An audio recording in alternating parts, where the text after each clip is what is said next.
제목은 나팔을 불 때 너희를 기억하리라 라는 제목으로 드립니다. 구약 성경은 오늘날 사는 우리에게, 신약 성도들에게 하나의 교훈일 뿐만 아니라 고린도 10장에 보니까 오늘날 우리가 행해야 될 그런 일이라고 그렇게 얘기를 했어요. 그러므로 이 나팔이 오늘날 우리가 어떤 구약에서 오늘날이 우리에게 이루어지는 것인가를 우리가 아는 것이 좋죠. 그래서 우리 한번 먼저 보겠습니다. 고린도전서 10장을 보겠어요.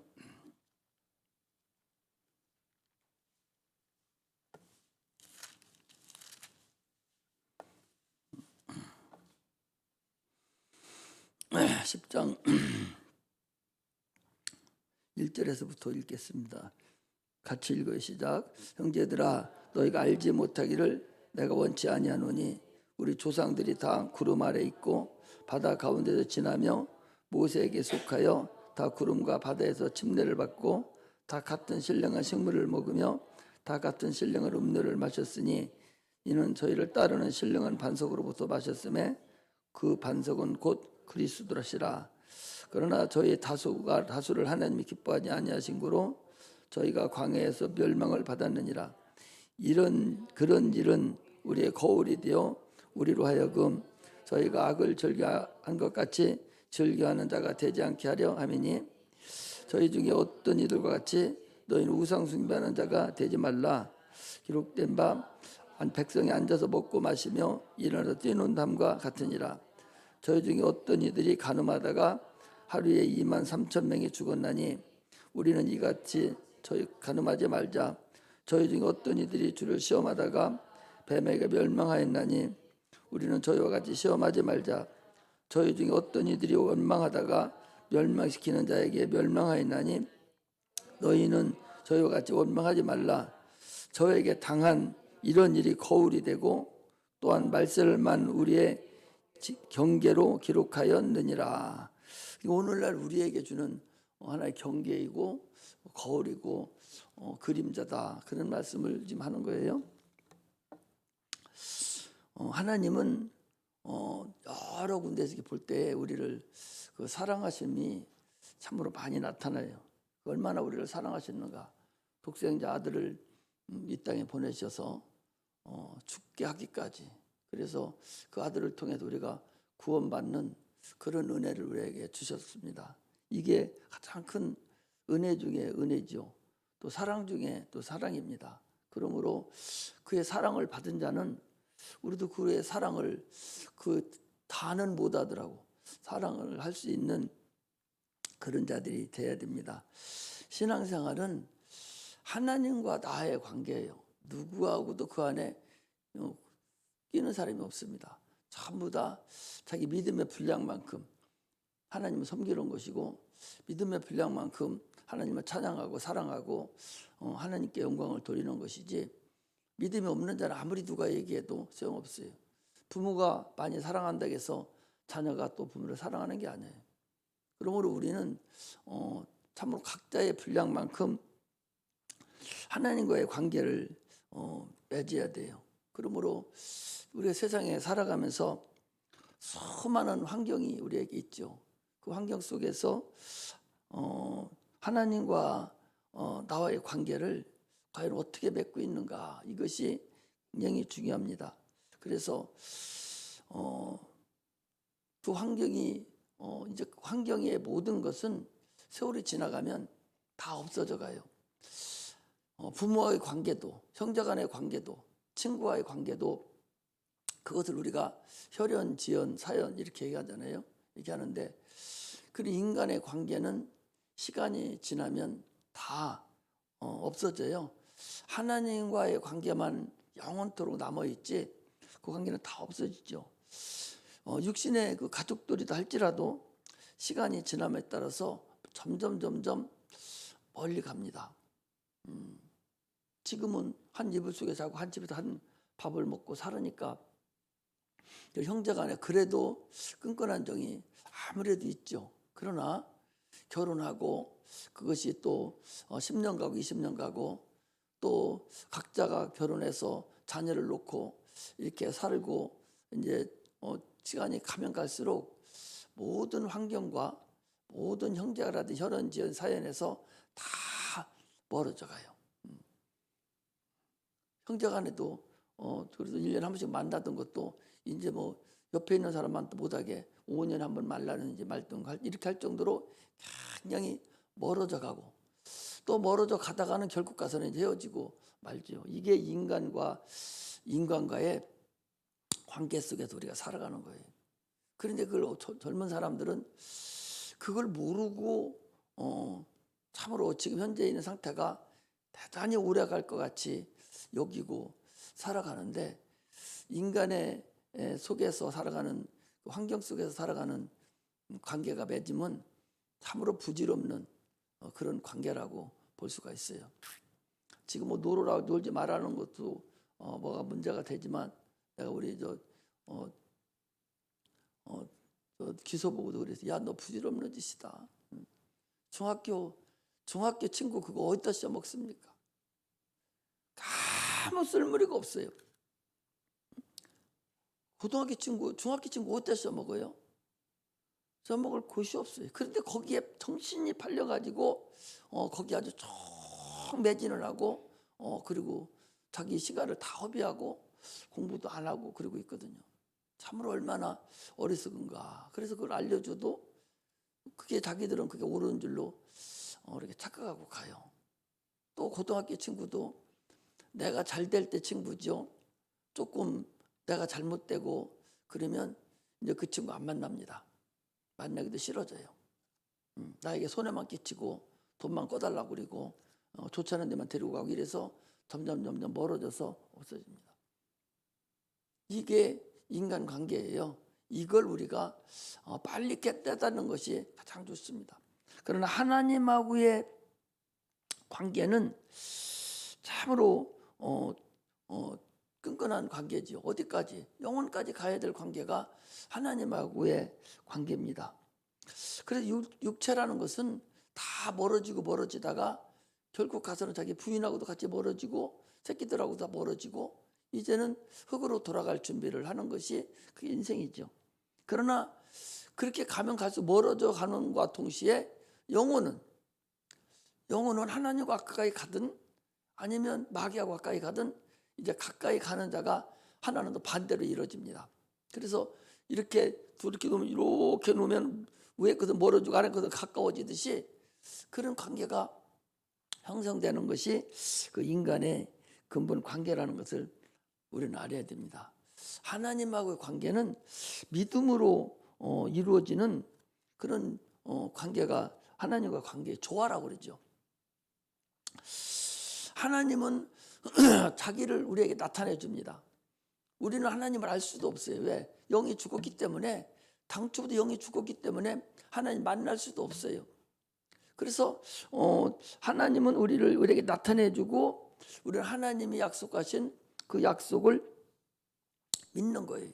이것이 하나님과 우리의 관계의 첫 번째 시작되는 것입니다. 그러므로 히브리서 11장 6절에 보면 믿음이 없이는 하나님을 기쁘시게 못하나니 그랬습니다. 그러므로 인간은 하나님을 영이 죽어서 찾을 수도 없어요. 그리고 또 하나님은 또 영이셔요. 그리고 우리는 물질입니다.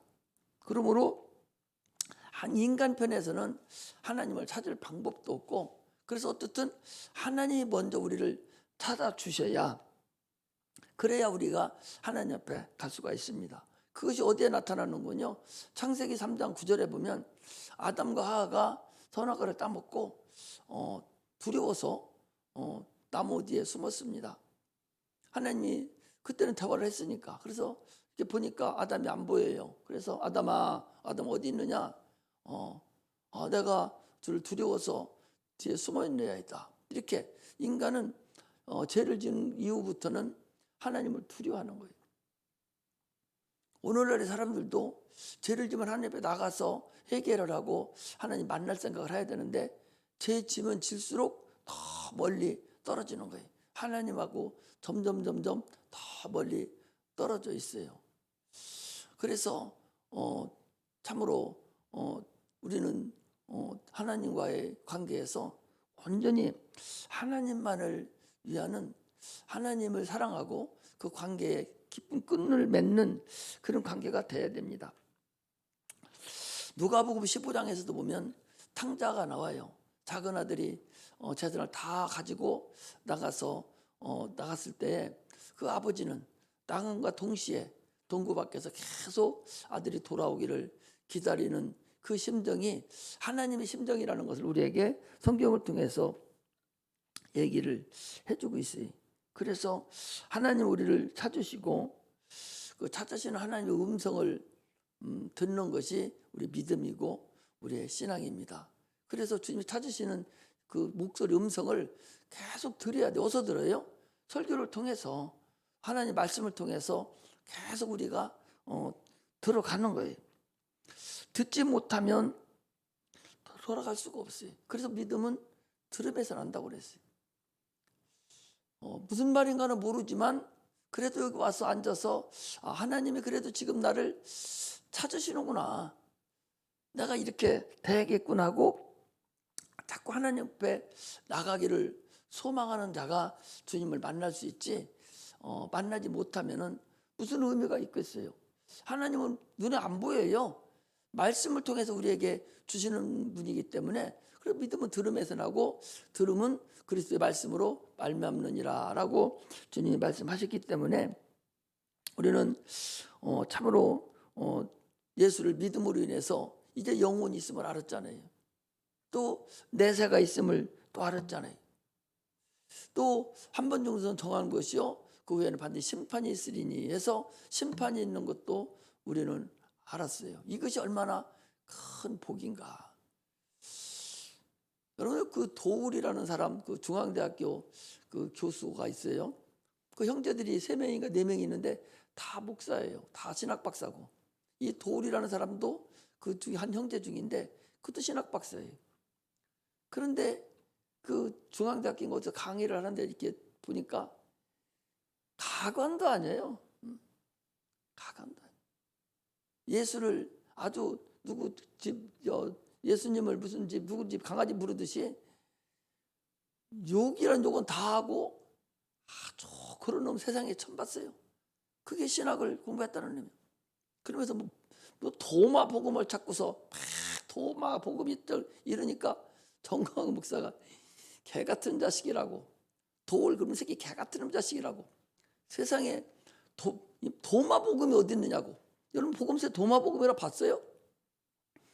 모르는 사람들에게 도마 복음을 찾고, 도마 복음이라는 것은요 성경에서 외경으로 쳐가지고 성경에 두르지도 못한 그런 짜투리, 그런 조만한 그 종이 쪽이에요. 그런 걸 가지고 도마 복음은 이렇게 됐다고 하니까 거기 앉아 있는 그 애들이, 그 학생들이 듣지도 못한 도마 복음만이 대단히 유식한 것 같이 얘기를 한다고 그러잖아요.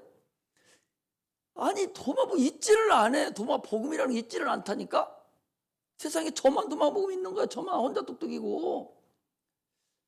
그 얼마나 미련하고 들을 귀가 그렇게 없어서 참으로 그 자기 영혼을 또 자기 내세를 그렇게 헌신짝 버리듯이 버리고 심판이 있음도 모르고 사는 걸 보면 참 안타깝기도 하고 뭐라고 말할 수도 없을 정도로 참 비참한 것을 그 사람 보면은 알 수가 있습니다. 우리는 어찌 보면 예수가 믿어지고 하나님 말씀이 들려지는 사람은 그래도 운 있는 사람이에요. 은혜 받고 그 사람 복 있는 사람입니다. 그 사람은 한평생 살아가면서 자꾸 하나님 음성을 듣기를 소망하고 우리는 하나님 음성을 또 듣기를 소망합니다. 오늘 본문을 보면요, 이 본문을 통해서 우리가 하나님의 그 뜻을 이렇게 알아가야 돼요. 그래서 이스라엘 백성을 나팔을 불므로 인해서 그 기호로 삼았어요. 기호라는 건 신호로 삼았다는 거죠. 거기 보면 아까 읽었지만 올려서 불고 내려서 불고 쉬었다 불고 2번 불고 길게 불고 짧게 불고 이런 기호를 통해서 이스라엘 백성들을 통치를 하고 하나님께 나아가는 그런 근본을 그 나팔 가지고 사마스모를 알 수가 있습니다. 그래서 이것은 누가 부는 거니?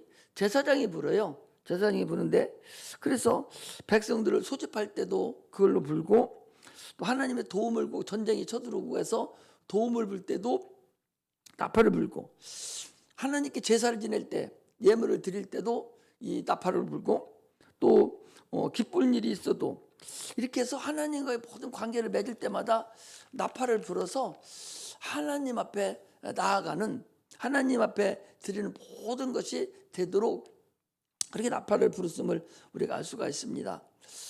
우리의 삶은요, 평안할 때도 있고 참으로 환난을 당할 때도 있고 기가 막힐 때도 있어요. 그러나 우리는 환난을 당했다나 평화로울 때나 언제든지 하나님 앞에 하나님을 불러야 됩니다. 여러분들, 그래서 이 나팔이라는 것은 기도하라는 거예요. 기도하면 내가 너를 도와주리라. 도와주리라. 내게 부르짖으라. 내가 크고 비밀한 일을 보여주고 내가 도와주겠다라고 얘기하고, 주님 가르치는 기도에서도 계속 기도하라는 소리가 나오고, 마태복음 7장에서도 보면 계속 기도입니다. 신약 성경에 보면요, 기도하라는 그런 말씀이 엄청나게 많죠. 아마 3분의 1은 차지할 것 같아요. 구약에도 보면 기도한 것이 대부분이 나옵니다. 이것은 바로 나팔을 부르라는 거예요. 지난번에 우리가 한번 설교를 한번 했죠. 신명기 22장 22절 29절에 보면 그 뭐가 나와요, 여러분들? 한번 볼까요? 신명기 22장. 이거 뭐 제가 오래전에 설교를 드렸고 신문에도 한번 났던 거죠. 국민일보에도 한번 났던 일이 있었는데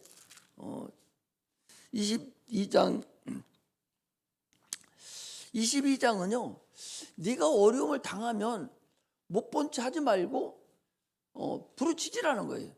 이 본문하고 오늘 본문 민수기 10장하고 여기 신명기 22장하고는 같은 레벨이에요. 그래서 거기 보면 이런 게 있어요. 22절에 보면 여러분 간단한 거예요. 남자가 유부녀와 통관함을 보거든 그 통관한 남자와 여자를 둘 다 죽여 이스라엘 중에 악을 제할지니라.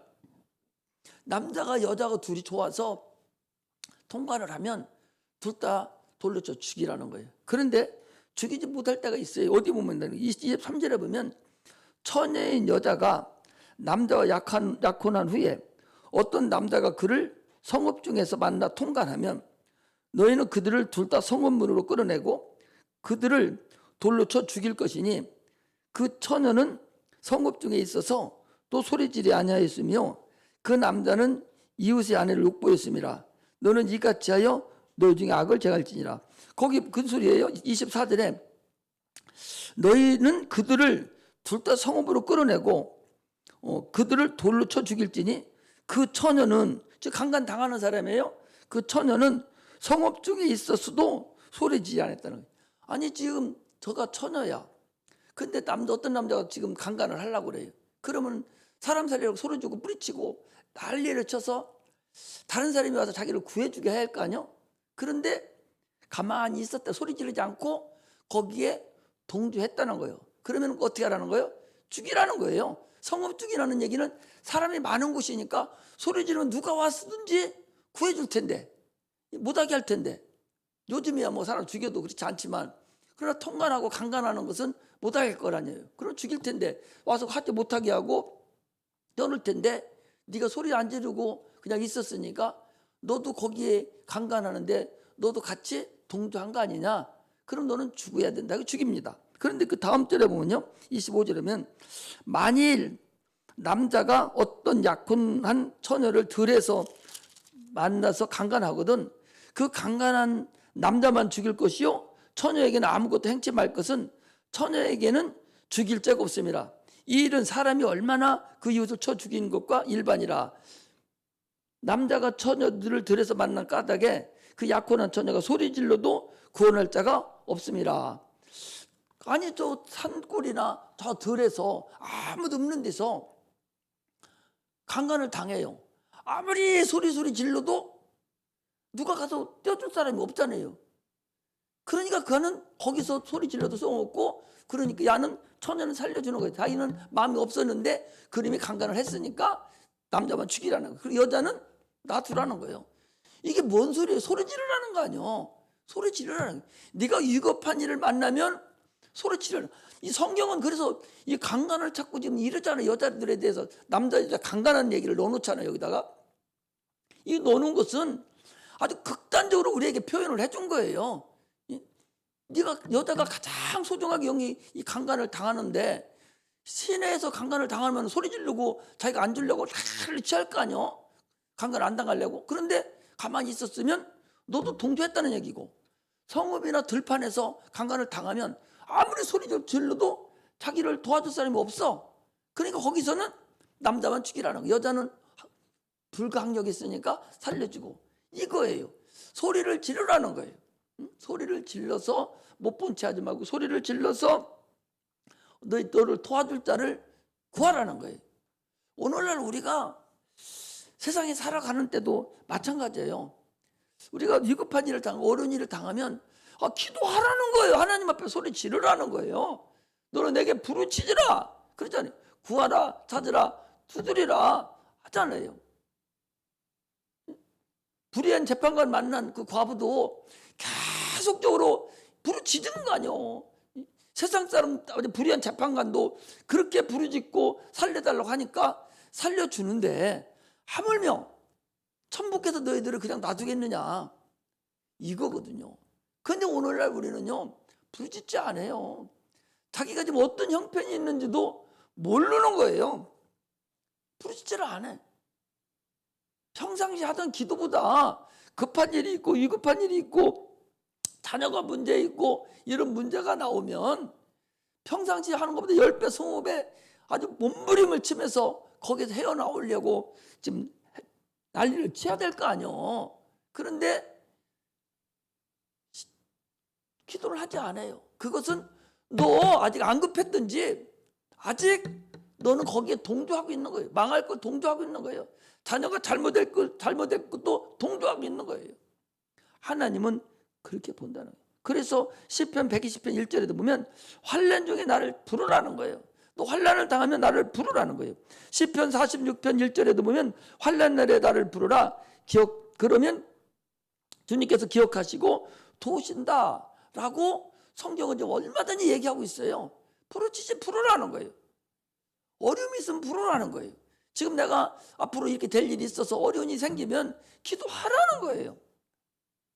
오늘도 하나님 모든 일 행할 때마다 다 나팔을 불러서 하나님을 다 초청하는 거잖아요. 오늘날 우리도 나팔을 불러야 돼요. 계속적으로 기도를 해야 됩니다. 우리 신앙생활은 하나님 앞에서 나를 기억하게 하셔야 돼요. 내가 지금 이런 상태입니다. 하나님, 내가 항상 얘기하잖아요. 교회 잘 나오고 이렇게 한다고 해서 내 문제가 해결되는 게 아니라고 그러잖아요. 그것은 네가 그냥 하는 것이고, 네 사소한 네 문제, 그 문제거리는 그것은 네가 기도해서 하나님 1대1로 받아내야 된다는 거잖아요. 이게 하나님의 특별 은총이야. 그렇게 얘기를 하는데도 알아듣는지 못 알아듣는지를 나는 모르겠어요. 그냥 여기서 기도하고 우리가 하는 것은 평상시 우리가 은혜 받고 그렇게 하기 위해서 하는 거예요. 그렇다고 해서 다른 부분까지, 내 필요한 부분까지 주님께 해결해 주는 건 아니라니까. 반드시 주님은 기도할 때 이루어져요. 400년이 찼어요. 이스라엘 백성들이 애굽에 내려간 지. 근데 막 정말 힘들거든요. 그러니까 하나님께 부르짖었어요. 그 소리를 하나님이 듣고 모세를 시켜서 그들을 출애굽시켰습니다. 이스라엘 백성이 바벨론의 포로로 잡혀갔어요. 근데 70년 후에 내가 너를 회복시켜준다는 소리를 말씀을 하셨거든요. 그런데 거기 잡혀간 자들이 기도를 해야 돼. 70년이 찼으니 하나님 우리 해방시켜달라고 기도를 해야 돼요. 아무도 안 하면 그냥 잡혀 있는 거예요. 하나님 역사가 있어도. 그래서 누구를 시켰어요? 다니엘을 시켜서 다니엘 기도 안 했겠습니까? 우연찮게 평상시에 기도를 하는데 평상시도 그걸 보고 기도했겠죠. 했었는데 그 기도한 그날은 하나님이 70년이 참 우리를 해방시켜준다고 했구나. 이것이 생각이 나서 하나님께 기도를 한 거예요. 그래서 즉시 하나님 응답해 준 거잖아요. 우리는 하나님 앞에 그렇게 기도를 해야 됩니다. 사도행전 10장에 보면 고넬료 가정이 나와요. 고넬료 가정에 보면은 내가 너의 구제함과 경건함이 하늘에 상달됐다. 그 이방인이거든요. 이방인 이 고넬료에게 처음으로 성령이 임하는 사건이 거기에 나와요. 그들에게 복음을 듣게 하시고 성령을 주셨어요. 그건 하나님이 기억하신 바 됐다는 거예요.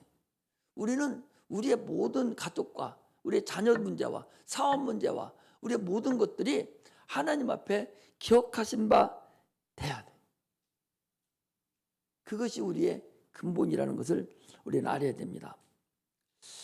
하나님의 자녀로서의 가장 큰 권리가 뭐냐? 예수 이름을 주시고 또 기도하도록 은혜를 줬어요. 남은 권한을 감당하도록 했어요. 이것을 우리는 해결하려고 무던한 노력을 해야 돼요. 내가 그 마귀의 소굴에서 벗어나려고, 죄악에서 이기려고 무던한 애를 쓰고 해야 되지, 그냥 적당히 해서는 안 된다는 걸 우리가 알 수가 있습니다. 죄악은 용서치 않아요. 죄는 용서치 않지만 그러나 죄인은 얼마든지 기도하면 주님께서 용서를 해 주십니다. 그러므로 죄인을 긍휼히 여겨주시는 하나님의 성품이 있기 때문에 우리는 기도를 하지 않으면 참으로 어려움을 당할 수가 있습니다. 십자가에 지금 달려서 이제 1, 2분이면 죽지요. 예수님 같이 매달려 양쪽 강도가, 한쪽 강도가 지금 곧 죽어요. 곧 죽는데 뭐라 합니까? 주여, 당신의 나라에 임할 때에 나를 기억하소서. 곧 죽어. 근데 죽는 그가 무엇을 발견해? 분명히 다른 나라가 있구나. 저 예수 죽는 거 보니까 그동안도 들었겠죠. 다른 나라가 있구나. 그 다른 나라를 금방 발견한 거예요. 오늘 우리는 다른 나라를 발견한 사람들이에요. 여기 나온 사람들은 적어도 발견했으니까 여기 나와 있는 거 아니에요? 그리고 또 우물가 여인, 그 요한복음 4장에도 나오잖아요. 그 여인도 내게도 물을 주소서. 우리 내게도 주소서 하는 뭐 찬양도 있지 않습니까? 그게 뭔 소리인 거니? 내가 주는 물을 네가 먹으면 너는 목마르지 않을 거다. 그러면 너는 샘에 물길로 오지 않아도 될 텐데 내가 그럼 물길로 오지도 않게 나에게 물을 주소서. 라는 그린 거예요 지금. 그러나 그것은 진리를 달라는 얘기거든요. 영원히 목마르지 않은 물을 달라는 얘기인데 우리는 설교를 들으면 나도 이걸 다 받아야겠구나. 내게도 주세요. 성령을 받으라고 그러면 주님 나에게 성령을 주세요. 은혜를 받으면 나도 나한테 은혜를 주세요. 나에게도 지혜를 주세요. 나에게 기도할 수 있는 그런 능력을 주세요. 이렇게 자꾸 하나님 앞에 내게도 달라고 기도를 여러분 해야 돼요. 기도를 해서 그것이 내 삶에서 적용돼서 계속적으로 나도 주님의 영광에 차지할 수 있도록 가야 돼. 오늘 밤 네가 나와 함께 낙원에 있으리라. 그 음성 듣기가 이게 얼마 천원을 탄 거 아니에요? 한두 병 강도는 야 너도 내려와 나도 내려올게. 계속 육체만 가지고 애쓴 사람이고 하나는 육체 가지고 살다가 마지막 순간에 주님을 만난 사람이 또 다른 나라, 당신의 나라, 진리의 나라, 그 나라를 보고 당신 나라에 임할 때 나도 좀 데려가 주소서. 그거나 내게도 물 좀 주소서 하는 건 뭐가 달라요? 우리가 설교를 들을 때마다 멍 때리고만 있지 말고 네 마음속에 내게도 하나님 은혜를 오늘 주세요. 나도 기도를 할 수 있는 능력을 주세요. 이렇게 자꾸 기도를 해서 그 죄악으로부터 벗어내려고 하는, 능력이 없는 것으로부터 벗어나려고 하는, 구원 받으려고 구원의 능력을 받으려고 하는 그런 간절한 그런 사모하는 마음이 있어야 돼요. 신앙은요 자기가 원하는 분량만큼 받아요. 원하지 않는 만큼은 절대적으로 주님 안 줘요. 아니 원하지 않는데 누가 줘요? 반드시 원하는 분량이 있어요. 내가 하나님을 사모하는 분량만큼 줘요. 저도 여러분들에게 설교할 때도 마찬가지예요. 내가 여러분들 사랑해서 내가 이제 이렇게 좀 나가야 되겠구나 하고서 막 기도하고 고민하고 할 때마다 다른 방향으로 사모하는 마음으로 자꾸 줘서 여러분들에게 새로운 것을 가르치도록 자꾸 해주고 있거든요. 나는 그걸 내가 알아요. 내가 하나님 의도 알기까지 하나님이 어떤 식으로 나한테 쭉 이렇게 오늘까지 이루어진 것을 내가 보면 참 기가 막혀. 얼마나 하나님이 사랑했는지. 나한테 그걸 거기까지 인도해 준 사람은 그건 죽어버렸어요. 그리고 그 사람은 또 딴 사람을 통해서 딴 사람을 통해서 이렇게 쭉 그 하나님의 뜻을 이렇게 알게 됐는데, 우리는요 사모하는 만큼 하나님 역사하시, 사모하지 않으면 안 됩니다. 시편 51편에도 보면 그 사도란다 이 다윗은요, 그 시편 51편은 원죄, 본죄, 자범죄가 다 들어가 있는 그 시편 구절이 이 시편 51편이에요. 밧세바를 범하고 나서 그가 통회하면서 기도한 것이 시편 51편인데, 자기가 엄마 태중에서부터 나는 죄인이다는, 그건 원죄잖아요. 태중에부터 내가 죄를 범했나이다, 나는 죄인입니다, 이게 원죄잖아요. 원죄. 나는 그 죄를 짓고 싶은 마음이 있는 거예요. 그것이 본죄.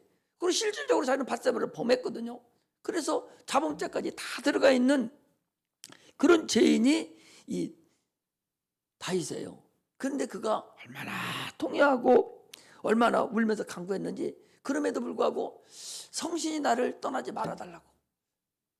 지금 이 사람은요, 이 다윗은 밧세바를 범해서 그 죄 때문에 부르짖는 게 아니요, 그거 용서해달라고 부르짖는 게 아니라니까.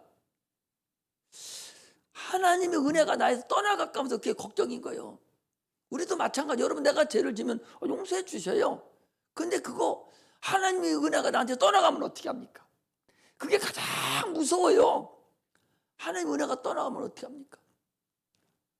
아니, 내가 귀신을 여러분 쫓지 않습니까? 그 나에게 그 은혜 뺏어가면 나 어떻게 해요?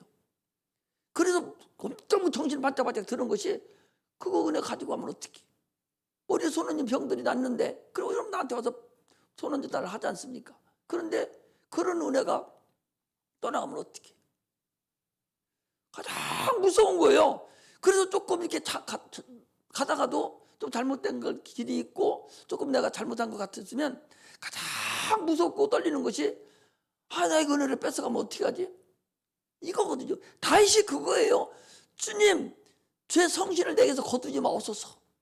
죄의 영을 나한테 가져가지 말아달라는 거예요. 그건 여러분들 동일해야 돼요. 내가 죄를 질 수 있어요, 누구나. 그러나 성령이 나에서 떠나가면, 내가 지금까지 믿고 하나님을 사랑하고 하나님 말씀만 들어도 울적하고 주님 뜻대로 살기를 막 원하던 그 마음 걷어가 버리면, 여러분 거저먹기와 마귀가 한 키도 안 돼. 그러면은 얼마나 폭폭하고, 여러분 어떻게 하려고 그래요? 그런 마음이 나에게 있어야 된다고.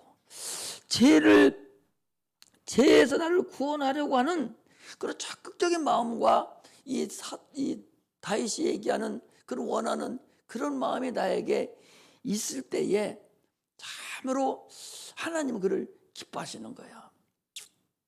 그러니까 다른 일을 계속 해도 돼요. 하다가도 문득 돌았으면 가장 중요한 것은 뭐냐? 여러분, 성신이에요. 성령이 걷어가면 전에 같은 능력이 안 나타나고, 전에 같은 믿음이 나에게 없고, 말씀도 안 들려지고, 기도도 안 되고, 세상 것만 바라봐지고, 이래서 죄의 영이 나한테서 어떻게 잘못되면 여러분 공든탑 무너지는 거 아니요? 아니, 요한일서 5장 16절에 보면 사망에 이르는 죄와 사망에 이르지 않는 죄가 있는데, 사망에 이르는 죄는 내가 너희들 보고 기도하라 하지 않는다라고 주님은 얘기하고 있어요. 사망에 이르지 않는 죄가 뭐예요? 하나님의 자녀에 된 죄, 하나님의 자녀들이 짓는 죄, 하나님 자녀들이 짓는, 여러분들은 우리가 짓는, 우리 하나님 자녀잖아요. 그들은 하나님 아버지예요. 아버지가 아들이 자녀가 짓는 거 용서해 주지요. 그런 걸 얘기하는 거예요. 참으로 육체적으로 짓는 죄가 있다 할지라도 그 죄를 하나님은 자녀가 됐다면 용서해 줘요.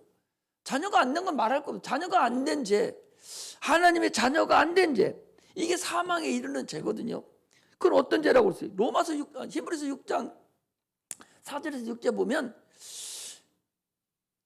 한 번 비춤을 얻고 성령의 참함 받고 내세의 능력을 맛보고도 타락한 자를 얘기하잖아요.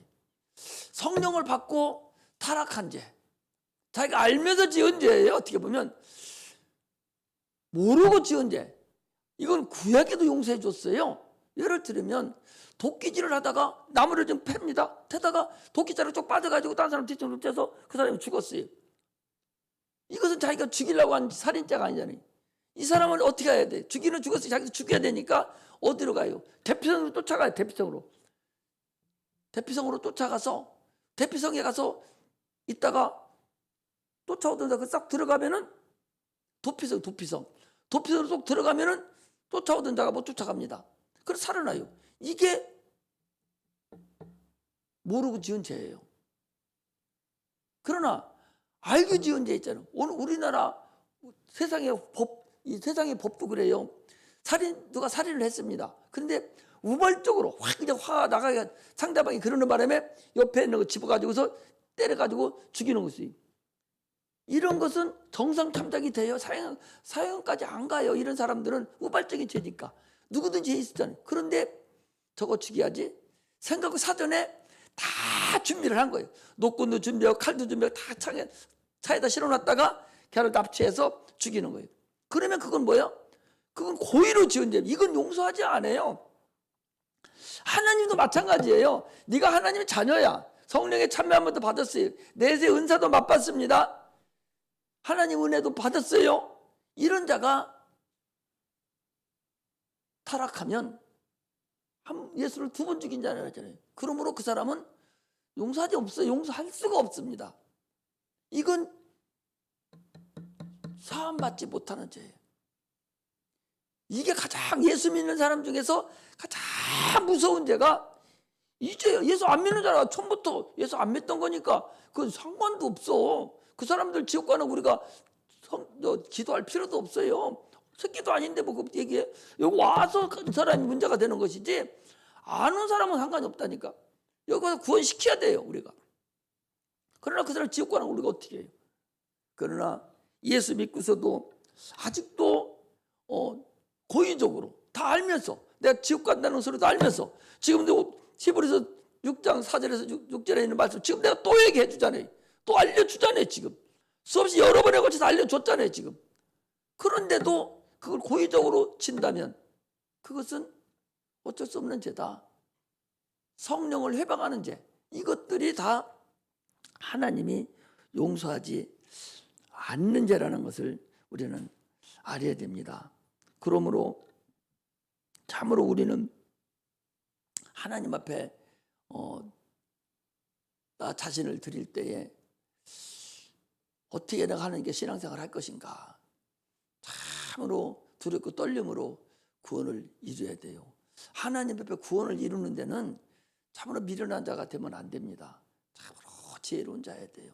영혼이 한번 거들려면 영혼이 못 일어나는데 못 나오는데 그런데 그렇게 함부로 구원받은 것을 내가 구원받은 게 뭐예요? 하나님의 아들 십자가 못 박혀 죽어야 구원받는 일이라니까. 그 일을 흑살이 껍데기 내버리듯이 그냥 내팽개쳐버리고 신앙을 버린다면 그것도 지난번에 한번 얘기했잖아요. 우리 교회 나 시골에 저 성동면 개척리 100번째 살 때 그 시골 거기 조덕래 김덕래 권사인가 있었는데 아니 그 아들이 개방책이에요. 그런데 은혜를 받고서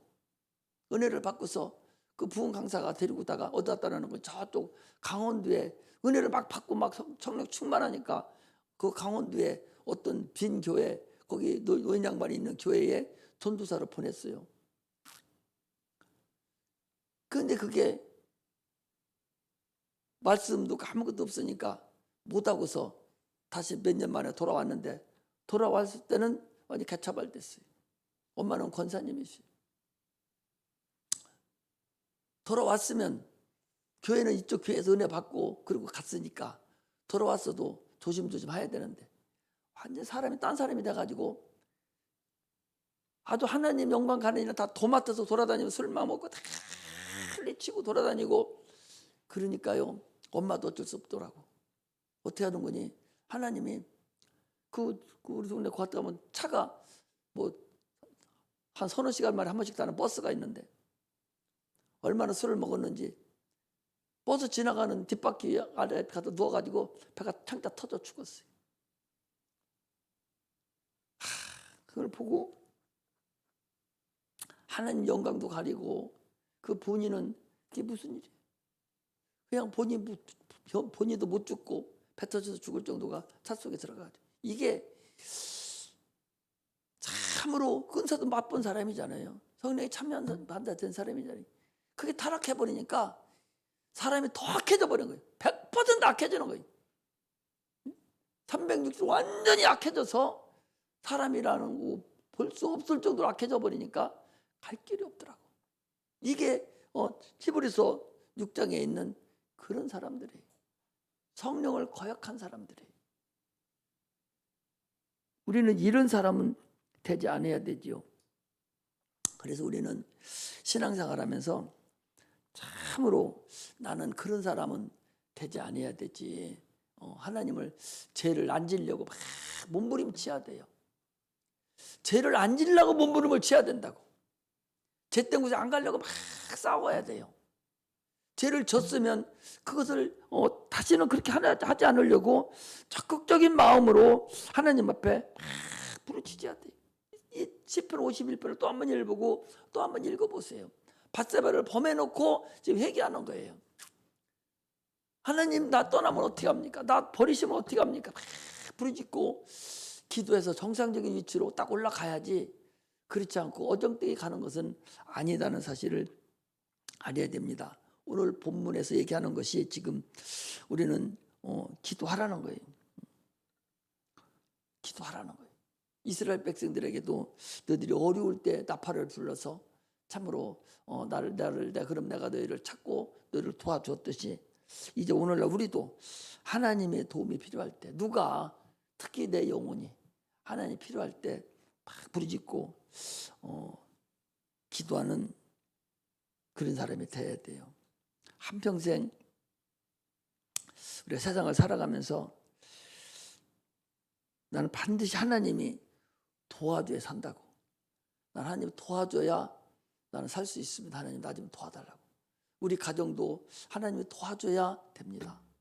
우리 사업장도 하나님이 도와줘야 살 수 있습니다. 이런 하나님을 전적으로 의지하는, 그래서 자꾸 기도하는, 그리고 또 기도하는, 아까 신명기 22장에 나와 있는 것 같이 참으로 부르짖어서 소리 질러서 자기 문제를 해결받는 그런 은혜가 임하시기를 주의 이름으로 축복합니다. 기도하겠습니다.